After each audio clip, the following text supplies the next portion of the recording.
Welcome to It's All Your Fault on True Story FM, the one and only podcast dedicated to helping you with the most challenging human interactions, those involving someone with a high conflict personality. I'm Megan Hunter, and I'm here with my co-host, Bill Eddy. Hi, everybody. We are the co-founders of the High Conflict Institute, where we focus on training, coaching, consulting, all kinds of things, and also the conflictinfluencer.com platform for those needing help in their personal life with high conflict. Everything we do and everything we talk about is high conflict, as you faithful listeners know. So thank you to those who join us frequently, and welcome to our new listeners as well.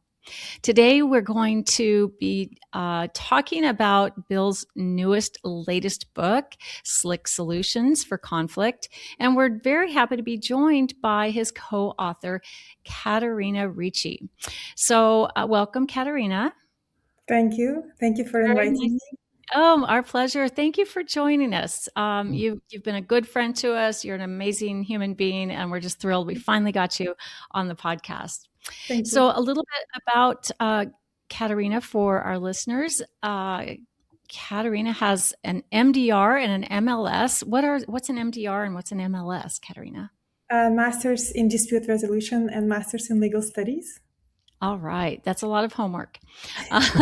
So Ekaterina is a conflict resolution expert, thus being on the show with us, legal consultant and mediator whose scientific training, and this is a big surprise to most people, in microbiology, immunology, and molecular genetics from UCLA informs her interdisciplinary approach to understanding high conflict behavior. She combines biological insight, behavior science, and legal reasoning to explore how individuals, families, and organizations navigate stress, conflict, and change. Her work has centered on the pursuit of clarity, fairness, and justice in challenging environments. And drawing on her background in mediation and legal studies, she explores how patterns of behavior, communication breakdowns, and emotional dynamics shape conflict. Sounds familiar, Bill. Right up our alley. Yep. Ekaterina's writing focuses on making complex psychological and scientific ideas accessible, offering readers practical tools for navigating high-intensity relationship family dynamics and moments when justice and human behavior intersect. So Ekaterina spent some time with us as an intern here at High Conflict Institute after you were first in one of Bill's classes at Pepperdine, right? Yeah. That's right. Yeah. One of the best students, by the way, I must One add. of the best students. We heard that more than once. Absolutely. So we're really thrilled to have you. And here you are now, a co-author with Bill Eddy on his latest book, SLIC Solutions for Conflict. So I'd like to hear from either of you.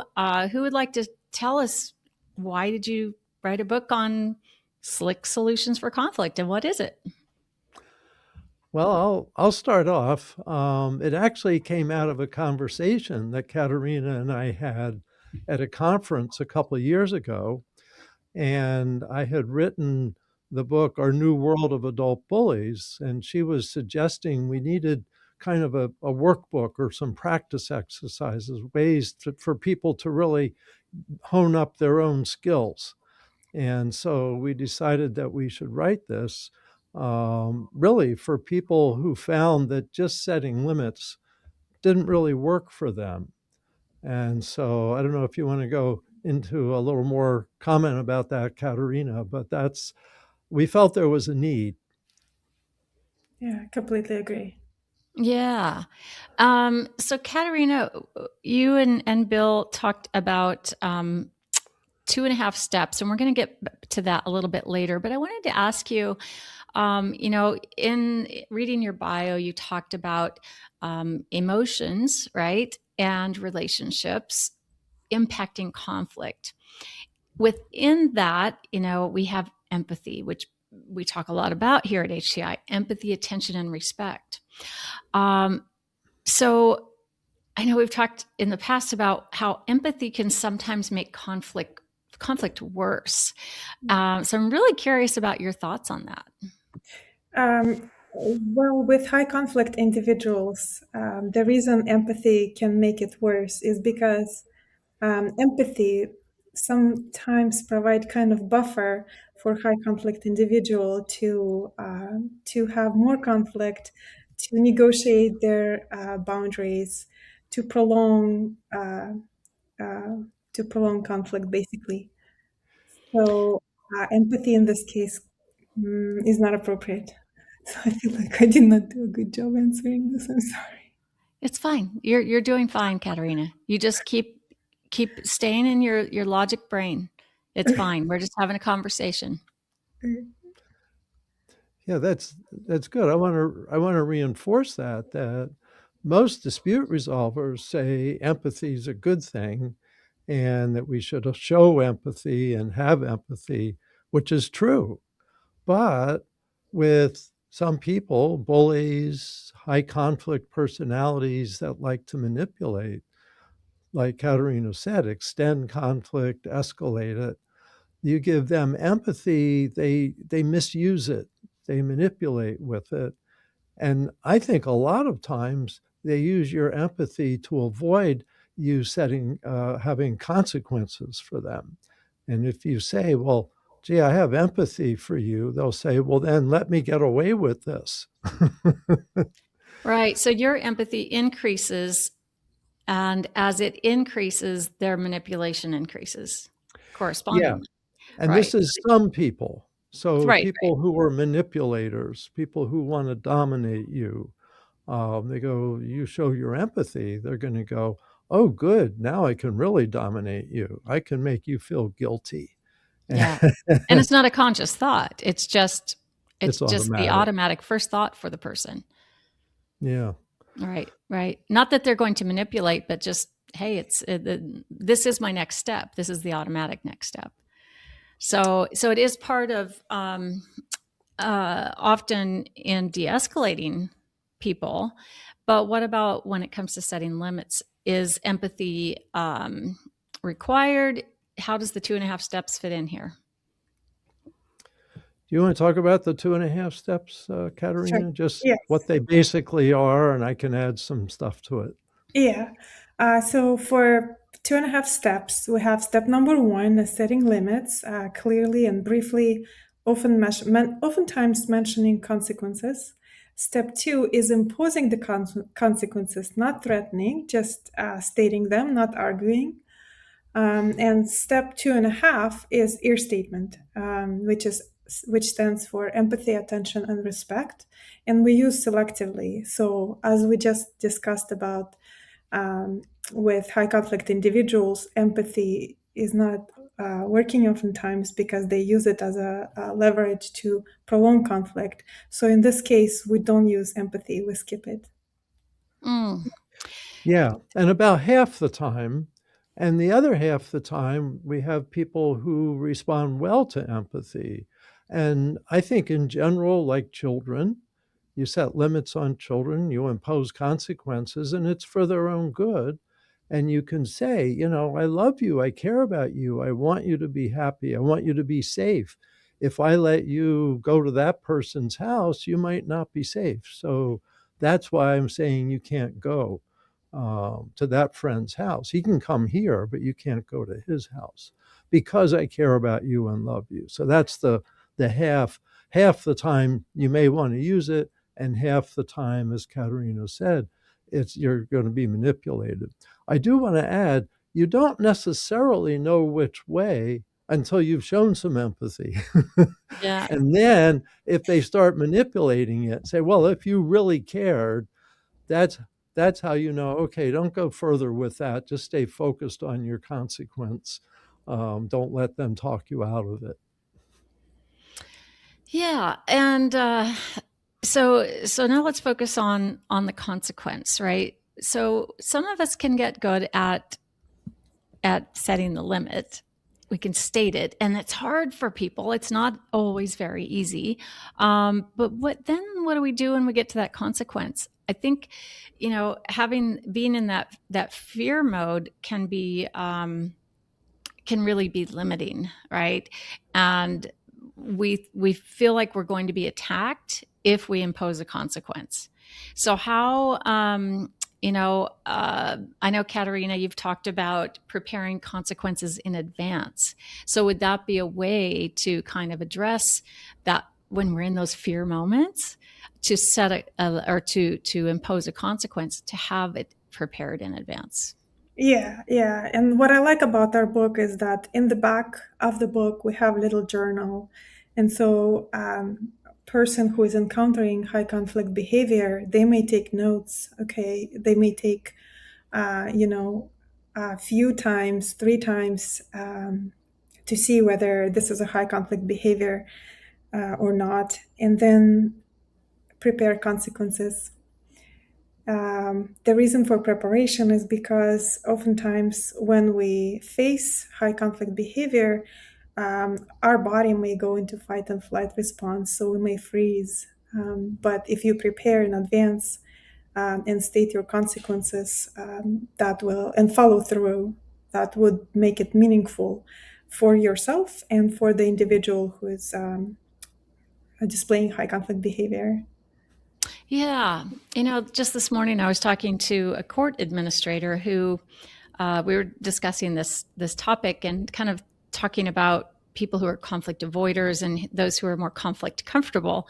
And and he suggested or mentioned that his experience is that as a leader in his workplace, if there was someone experiencing high conflict behavior, like one of his staff members was, handling a member of the public who's acting in very high conflict ways, it was very easy for him to step in and set a limit and impose a consequence. But in personal life, it was different. Much harder in, I think, the closer the relationship, oftentimes. Would that be your experience, either of you? I Um, totally agree with that. Go ahead, Katerina. Yeah, I totally agree with that. Often feel, oh, well, if I set the consequences, how would the other person feel? Maybe I hurt their feelings. But from the book that we wrote, readers may learn that it's not your responsibility to make sure how other person feel. Your responsibility is to be clear, state your limits, state your consequences, and follow through. Nice. Yeah. Absolutely. Yeah, and I think one of the things this leads into is the value of role play practice before you go into a situation. So you can use the journal in the back and do some writing, and Yeah, then find a friend or family member to practice with and have them say, "Well, that's not fair." And you say, "Well, I'm just sticking with this consequence and I hope in the future I won't have to use it," or something like that. yeah, That'd be your statement. yeah, Um, or just, this is the consequence. I'll repeat it again. If you do that, then I'm going to have to do this. Or the organization's going to have to set limits and have a consequence. So by role play practice, you get more confidence, and then it's easier to do. And I've done that even on Zoom. Practice role play with people saying what they're going to say uh, to their spouse or their sister or their boss or their neighbor, and at the end they say, "Thank you. Now I have some words to use. I've really talked it through, and I feel more confident now." So that's an important part of this, because in general, I'd say people are afraid to impose consequences, and in many ways afraid to set limits, even because, like Katerina said, we feel like we don't want to upset people or hurt their feelings. But that's an area where high conflict people really get right. away with a lot, because they they don't care, they don't have empathy for you, but they expect you to have empathy for them, and they'll manipulate that. So it's surprising, and most dispute resolvers are a little bit horrified at first to hear us say, hold back on your empathy in some situations. But that's because we're talking about people with a pattern of behavior that needs to be stopped, or high conflict people we know are going to manipulate. And a lot of people feel relieved to know you don't have to have empathy for this person who's abusing you. Yeah, often high conflict people are surprised when a limit finally is set because they've gotten away with it for so long, because people are afraid to set those limits with them. And so they just kind of, not everyone, but often will just kind of get their way with people. So it's quite shocking when suddenly, there's a warrant for someone's arrest, or they're being arrested, or being sued, or being, whatever. Let's say, think about a neighbor dispute, right? And a neighbor finally calls the police, or someone's getting away with something for a long time at work, and finally HR is able to step in and do something, and it's quite surprising. Unfortunately, by that point, when someone does finally say, "Hey, a limit needs to be set here," we often don't know how to set that limit with high conflict people, and then it can backfire. So, is that does that sound familiar, Bill? Is that a real thing? Absolutely. And so we want to build up confidence, but also in the book, we went through, I think we ended up with 33 examples and all different settings. I think we have neighbor. I know we have workplace. We have schools. Let me look at the Yeah, table who of has contents. hold up that book cover if you have it, Bill. I do have this There right we go. here. I went to Alabama last week and took all my copies with me, and people bought them. So I don't even have a copy. Well, How here it about you, is. SLIC Katerina? Solutions for conflict, setting limits and imposing consequences in 2.5 steps. So let me just go over some of the contents here. So we have family situations, and there's some with a teenager who's not enjoying the limits being set, and that's of course where you want to use some ear statements: empathy, attention, and respect. Divorce situations.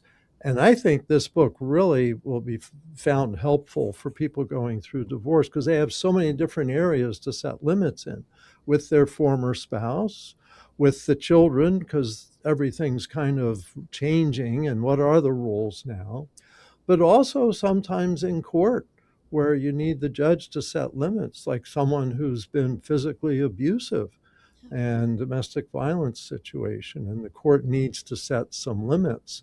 Or a parent's been bad mouthing the other parent, alienating behaviors, and the court needs to set some limits. But it's hard, even for courts, to impose consequences. And I know, having been a family lawyer in court for 15 years and then doing mediation, that people just assume that court orders will be followed. And nowadays, we're seeing a fair percent of people don't follow court orders. And so consequences are going to need to be imposed. But anyway, also, we've got community. And I think we had neighbors in uh, a condo complex and tenant situations. Yeah. I think, Katerina supplied a few from there, and I thought they were good. Um, and then schools, workplace, business, government, social media. This is now a huge area for setting limits. So Yeah. we may give Katerina a chance to talk about that. She contributed a lot in that area. So, yeah, all these different settings, I would say in all these settings, people are nervous, have a hesitation to set limits, and have a hesitation to impose consequences at all levels of business, society, etc. Yeah. So, Katerina, I'm curious about, you're around a little bit younger age set than Bill and I are.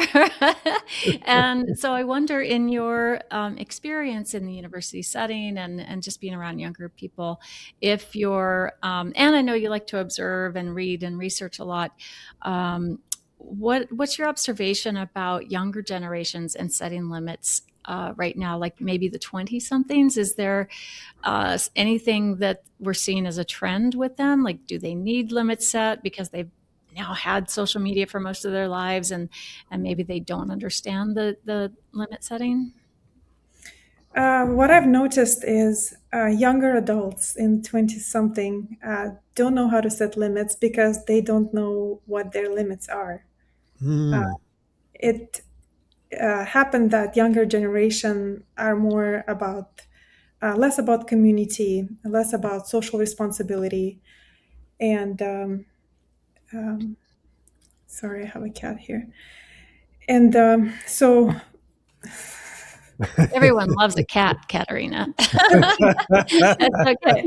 It's quite all right. Yeah, that's interesting. Uh, so, and maybe they're not seeing the role modeling that they need to see by parents, perhaps, about setting limits and imposing consequences, because we have exactly. kind of gone through the gentle parenting phase. Maybe, I mean, I'm just speculating here. Yeah, exactly. And so a lot of young adults just want to, say yes to everything. Social media gives all kind of idea about current trends of behavior and how one should look like, who they should believe they are,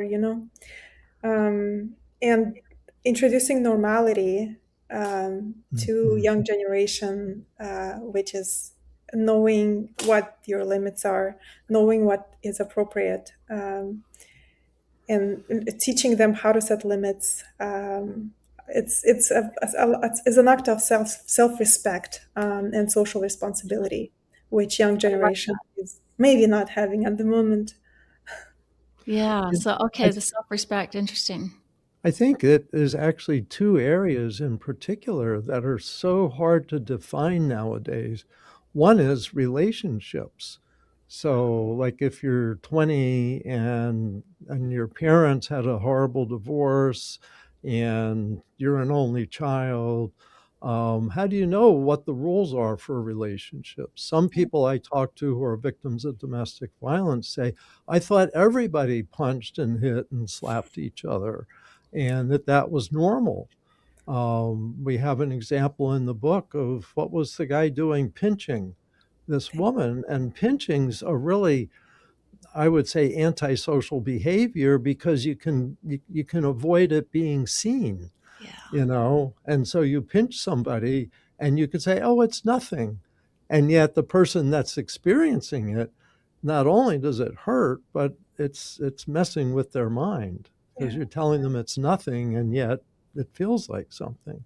yeah. So the rules seem gray, very gray area, and that's part of what we hope to address with this. And You were going uh, to say something. Go ahead. And another example of role modeling from social media is, you have these men on Instagram teaching other men how to pick up females. And they're walking around with wearing glasses that have hidden cameras, and they record how to approach, what words to say. You look beautiful. Can I be your boyfriend? Can I get in line? And all young men watching these, they have a lot of followers, and they believe this is how you meet female, and they go out and they try to pick up females. They post them on Instagram, which is I believe highly inappropriate. So Well, Bill, all I have to say about that is I'm so glad you and I are both not in the younger generation and having to find our respective partners in this You don't have environment. to reinforce that so much, Megan. Uh, Oof. I know. I but tell you're you, right. I'm maybe I'm so feeling old glad. today. Yeah, I'm so glad that I'm not a young person dating now when the rules are so unclear yeah, and so invasive. I yeah, mean, before social media, you could make mistakes and the people that were around you knew you made mistakes, but the world didn't. Now the whole world can see your mistakes. And it's very hard for people to live down things that they regret that Yeah. maybe were inappropriate, but you learn from. But I must say that that example that Katerina just gave was one of the most shocking things in the book. because I just didn't realize that people are doing this, going around manipulating women, and then posting Amen. it on Instagram, and then how hard it is to get that taken down. Although the story ends with her succeeding. So I won't ask Katerina if this is an exactly true story, but it's a good example. Yeah, yeah. So let's switch to a little bit different take, or I guess angle on this book. And because it's your first book, Katerina, for Bill it's like his 20 plus something book. He's had a lot of writing experience. Was there something in the experience that was surprising to you? I guess what was surprising to me about myself is that I'm a kind person by nature, but kindness doesn't always mean being flexible. Sometimes it's actually hurting you. But being firm and consistent with it is the hardest lesson that I had to learn. Um, That's a good lesson. That's a very good lesson, because yes, you are a kind person, and I think, we all have this idea that kindness wins the day, and while yeah, we want to be kind, we also need to set limits and impose Right. consequences. yeah, It's structured. It's how the world works. It really is how the world works. yeah. Yeah, I Um, think, let me just add, I think Katerina, first of all, I want to give her credit for finding the majority of the examples that we discussed in the book. Some of which we said at the beginning are very true, and we quote from public, publications, and others we made up, but they're all based on real situations that happen. And I think, the practice, writing the book is a way of teaching, and teaching is one of the best ways of learning. yeah. And I think I also found that, Katerina, I found myself thinking, because every day situations come up and I go, ooh, do I need to set a limit here? What would my consequence be? Okay, I'm going to ask myself 5 questions and about what my consequence would be. And it was writing the book where these 5 questions came from. And the 2.5 steps uh, came with a little article about a year before the book, but implementing them and explaining why it's a half step just changed my thinking. It's like you rewire your brain a little bit when you're teaching. Yeah, And I It's think true. I think for both of us, yeah. I just want to add something that I really liked seeing as we were slowly writing the book um, was Katerina coming up with examples, but also writing introductions and writing conclusions, and just seeing your writing, Katerina, I think expand was a wonderful thing. And now I understand you just got your own page on psychologytoday.com, which is a great honor to share your thinking, and that you're actually an amazingly fast writer. Most people I know say that they stare at the blank page, and there's Megan raising her hand. So Megan and I have written a couple books together over the years, and she often mentions it's hard to get started. And you, Katerina, just went for it. So that's a real skill you have, and I hope you build on that. Thank you. I appreciate your kindness. Thank you. Yeah, I think you have a lot of articles and books in that brain of yours, Katerina. I know you're always thinking. So this is fantastic. What did you find that like there was something hopeful in this book and in around setting limits? Because the word hopeful and setting limits and imposing consequences don't seem to go together in my mind, at least. So is there something hopeful in this? Yeah, one of the most hopeful things in the book is that these skills can be learned. Most people struggle with setting limits and imposing consequences.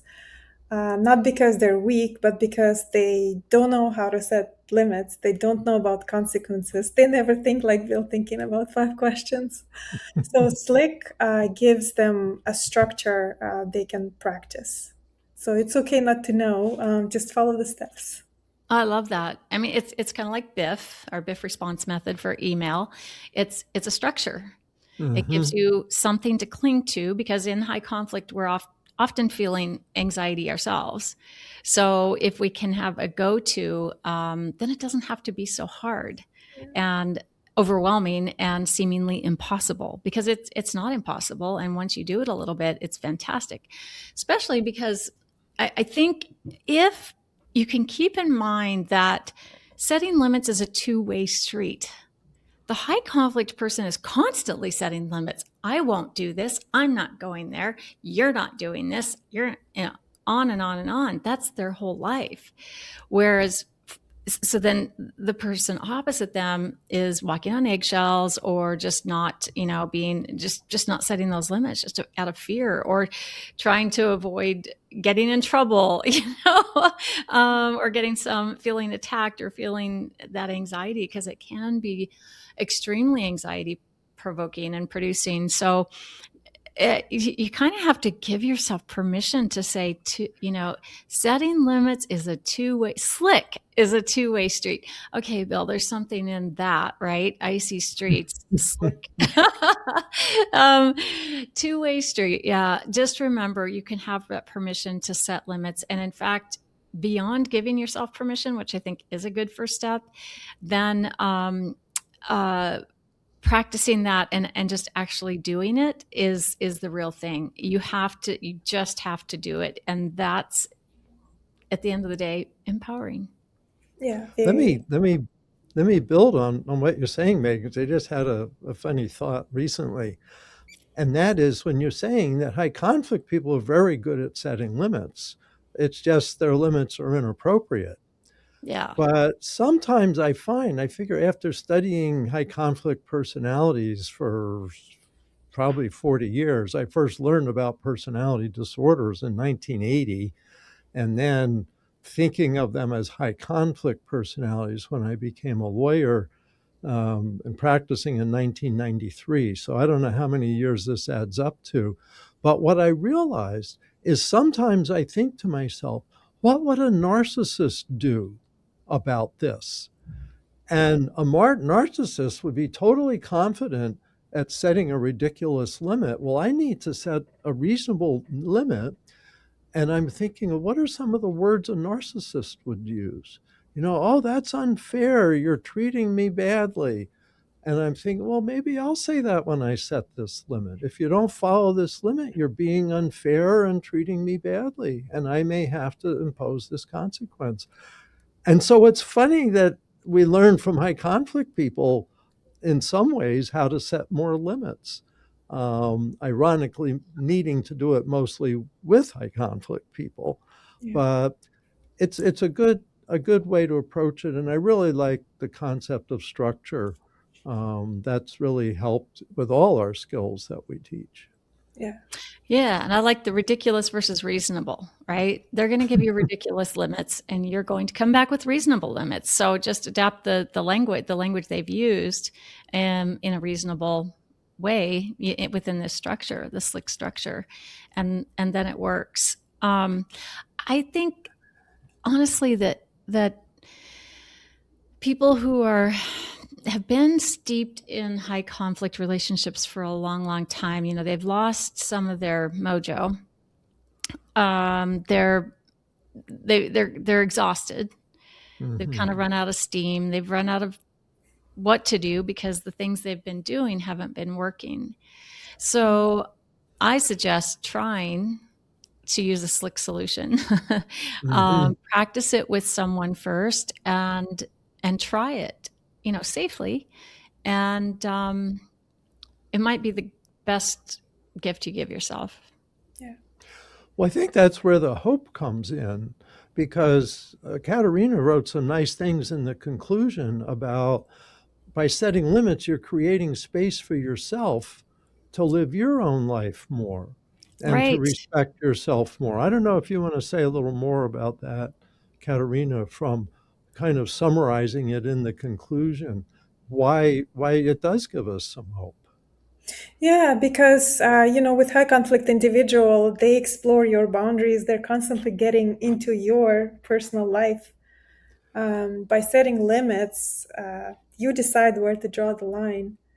The more life you get to yourself, the more personal space you get. It's an act of self respect. Mm, that's a good way to put it. Yeah, and a lot of folks don't have a lot of that or self-esteem maybe, and so just doing this one time, whew, there's your self-esteem and self-respect each go up a notch, right? Try it It again, it goes up worked. some more, it goes up some more until it becomes really automatic, and it's I guess another way to say or expand on self-respect, Katerina, is just what I've always said to women is, don't you think that if your friend were going through this situation that you're in, that what would you advise them to do? And they immediately say, well, I'd say tell the person to, whatever, bugger off or something, set a limit in some way. And so then you flip that around and say, well, then don't you deserve the same? Mm-hmm. Right? There's that self-respect. Don't you deserve to get to say that yourself? You would want that for me. Now, how about you do that for you? And I think setting limits and imposing consequences, everyone can do it. And a lot of people would get out of some really miserable situations. I'm not even saying that they're going to leave a relationship, but they're going to be able to manage the relationship and tolerate it much more if they're using limits. Yeah. Let me mention here, I want to make sure that we touch on the 5 questions with Yeah, what are those 5 imposing questions, Bill? consequences. Well, I'm glad you asked that And question. Katerina? Here they are, the beginning of chapter 3. So, first of all, is the consequence proportional to the limit that I have set? And there's so many examples. Well, if you keep talking that way, I'm going to take away your phone for 24 hours. Okay, well, you're still talking. I'm going to take your phone away for 3 days. Well, you're still talking. I'm going to take it away for a month. And that Sounds like a doesn't work. parent. Doesn't work. Short consequences work the best, enough to get attention, but not to build resentment and ridiculousness. Second question, have I considered positive consequences as well as negative consequences? In many situations, positive consequences will do just as well, if not better. And I think of situations, I deal a lot with situations in family law where there's domestic violence, also where there's alienating behaviors. And one of the things with alienating behaviors is if a judge orders, parent and child to do something that they haven't been doing, they haven't seen the other parent for a year, and says, you have to go. It often doesn't happen, or there's a resentment with it. If a judge orders that, for example, to get your driver's license, you need to spend a couple hours every other weekend with your rejected parent to get your license, and you really want your license, that's a positive consequence. And that's a real consequence that I know about, where they had a breakthrough during the driving lessons because if you want your license, you do this. So the license was a positive consequence. Third, is the consequence safe? And that's important too. So, for example, think of a domestic violence situation where someone's going, okay, well, I'm going to change the locks on the door. And you've got someone who's violent, they may find a way to break down the door or get you when you're not in your home. And so you have to think, what's a better consequence? And in many cases, it's not saying anything, it's getting out of the situation and not saying, okay, buddy, I'm ending our relationship. I'm going to walk out the door now and I'll never speak to you again. Well, if you've got a bully or you've got a violent person, you may not get out that door. So you've got to really think through, is this safe? Fourth, am I ready to enforce my consequence? And this is like what Katerina was getting at with building up your self esteem, getting yourself ready, and maybe even practicing. And fifth, do I need to get help in imposing my consequence? In many situations, you need to get help. Maybe it's help of, um, oh, I forget, there was a college resident assistant or something in one of the examples we had, college dormitory, getting help from the agency or whoever supervises the dormitory and can kick somebody out who's disrupting everybody else. You get help from that. Uh, in a tenant situation, you need to get help from a manager, perhaps. Um, in a school, uh, I think you had an example, Katerina, where a student was being harassed by a professor, and so the student was looking at, hey, and it wasn't like sexual harassment; it was just mispronouncing her name on purpose and laughing at her, and looking at, well, the department head may have to get involved. And so knowing that there's other resources, there's people in society whose job is to help set limits and impose consequences. And so sometimes you need to get this help. Sometimes you need another family member to come with you to sit and confront somebody. So anyway, so these 5 questions we applied in a whole range of situations, from family, neighbor, even government. Governments are not good at imposing consequences. They often play favorites. And so you have to kind of sit on government officials to do their job sometimes. Businesses, sometimes higher ups in a business are kind of favoring people rather than playing fair.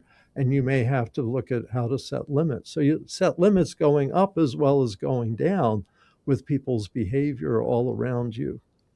Anyway, that's a long description of the 5 questions. Well, thank you. Anything to add to that, Katerina? I know that's a big question. Another question might be, was the experience of writing the book enjoyable for you? Oh, it was very enjoyable. And we actually had more examples. We had to take out a lot of examples because we come up with so many examples that it would exceed the limit of the book. So we have a lot of backup, maybe double. I don't know how many, but we have a lot of examples we didn't include because we had too many examples. So We did really like enjoy it. provided a lot of examples for the book. It sounds like, and they're Yeah. everywhere, right?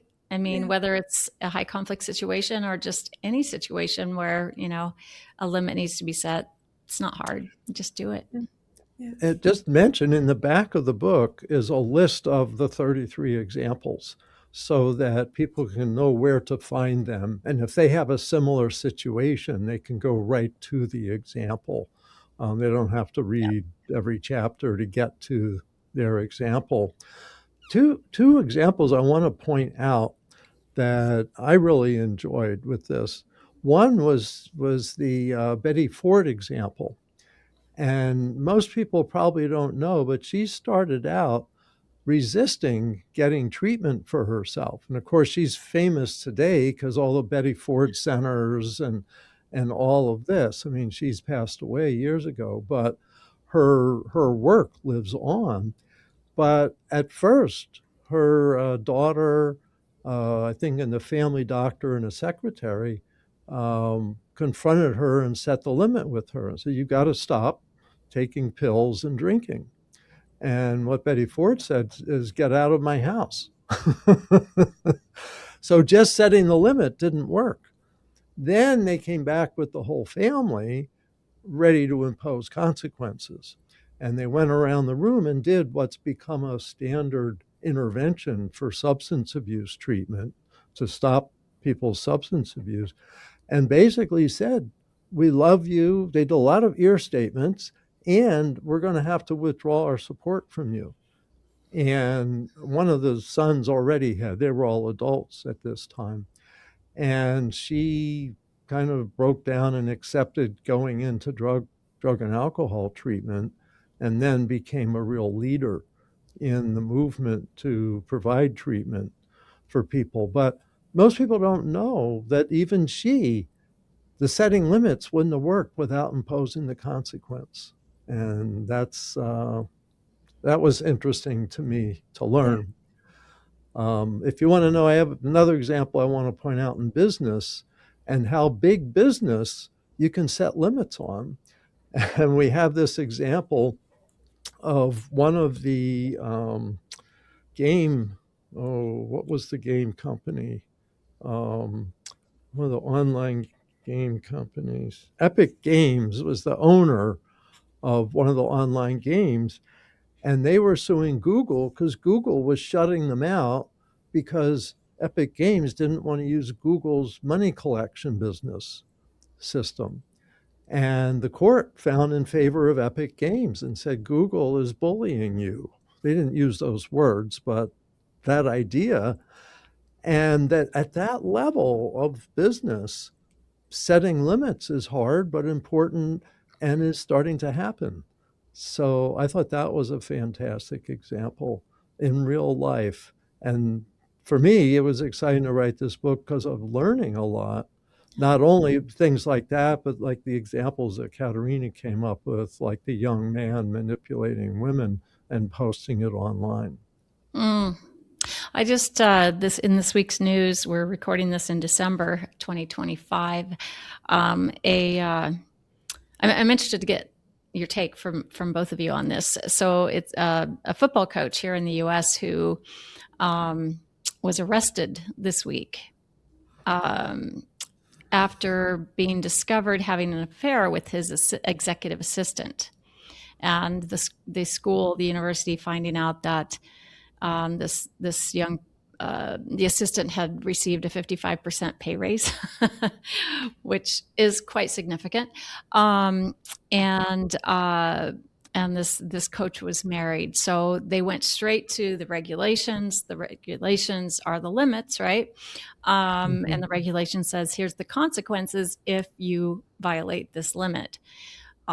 So the coach was immediately fired, and this is, a multi-million-dollar position, contract. So that's all normal, right? We use guidelines, standards, policies, laws, rules, all of those external limits to, reasons to set limits.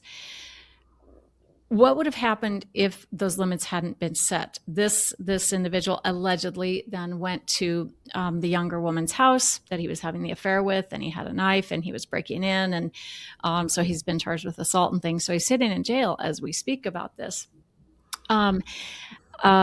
When he knew the police had been called, he ran from the young woman's apartment, allegedly, what I've read, and went to a church. And he was kind of, trying to hide out a little bit, and very scared, and wanting to take his own life. And this is a very real example of why it's hard for people to set limits. We're afraid of what the outcome is going to be. What's that person going to do when the police are called? So, I'm interested in your take on that. Do we live in fear of calling the police, or do we have to do what we have to do when things are out of control, when people are not doing what they're supposed to do?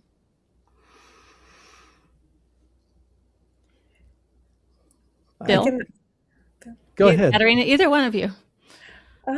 We have to do the right thing, which is calling police, regardless of the fear. It's the right thing. It's more responsibility to do the right thing. Yeah, I think you're right, Ekaterina. We do have to do the right thing, and regardless of the outcome, and we can do it with compassion, right?